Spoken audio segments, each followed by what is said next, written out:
Some managers have graced the Premier League with their tactical genius. Others have been god-awful, chased out of the club before they can do any more damage. Let's take a look at statistically the 6 worst managerial reigns in the top flight. So bad that John Carver doesn't even make this list. Chris Hutchings. Some men just aren't cut out for management. Chris Hutchings is evidently one of those men. He was on the coaching staff at Bradford City at the turn of the millennium, back when they were in the Premier League. Yep, kids, that was once a reality, believe it or not. It was also back when Leeds, Ipswich and Sunderland were challenging for Europe. Anyway, once Paul Jewell took off for Sheffield Wednesday, Hutchings took the reins and won his first game in charge, a curtain-raising 2-0 home win over Chelsea. 12 Premier League games later, it proved to be his only win and he was fired in early November. 7 years later, Wigan Athletic made the same mistake of replacing Jewell with Hutchings. Bradford City fans could have told you why that was a mistake, and despite going top of the league in August, Hutchings was again sacked in early November after 12 Premier League games. Billy Davies. When we think of Derby County's torturous campaign in the top flight 10 years ago, we immediately think of Paul Jewell's almost rapid descent into madness, think Jack Nicholson out of The Shining, for being forced to watch such car crash defending each weekend. Billy Davies should be thankful that the Derby board spared him a season of horror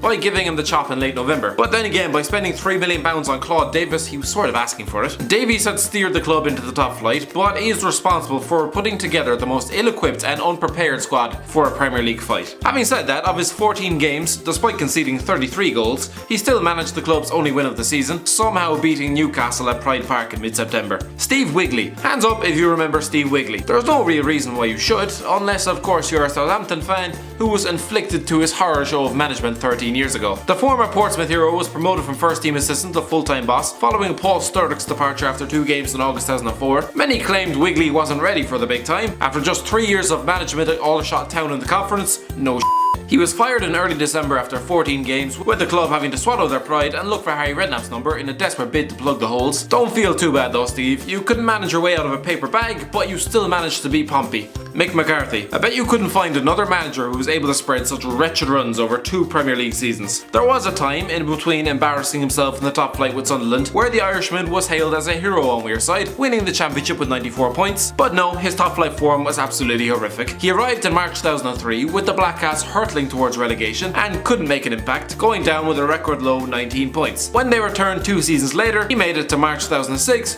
with just 2 wins under his belt and with the club about to break their own points record. Ironically, the next permanent Black Cats boss would be the man who called him a at the World Cup 4 years earlier. Terry Connor. Oh, Terry. A man who everybody seems to carelessly add an O before his surname. This man is not Irish, alright? It took the public long enough to catch on to the fact that Blackpool's star man wasn't called Charlie Adams. But Terence Fitzroy Connor is unfortunately a punchline in Premier League terms, having succeeded McCarthy at Wolves in February 2012. Promoted from assistant boss, Connor took charge of the club 18th in the Premier League and proceeded to go about his job like a small child who'd somehow gotten into the cockpit of an aeroplane. Blindly pressing any buttons he could, chucking any old rubbish out onto the pitch, he suffered 7 consecutive defeats, failed to win any games, gained 4 points from a possible 39, and finished bottom of the league with one of their lowest ever points tallies. All the while, McCarthy sat at home, cracking open another can and toasting the time off, I'd imagine. Connor would be immediately succeeded by Stale Solbakken. Remember him? It's been a rough few years for Wolves fans. Paul Jewell. Paul Jewell has been a running theme throughout this list, with the big man hinted at here and there in other men's failed jobs,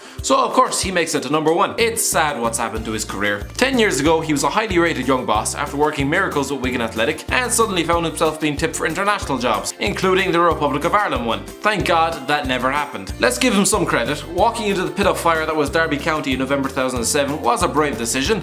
I mean, it was career suicide, but brave nonetheless. 24 Premier League games, 0 wins, record low tally of 11 points, being forced to watch Alan Stubbs turn slower than a JCB for 6 months. It's no wonder he's basically sworn off management. Thanks for watching. Don't forget to like, share and subscribe.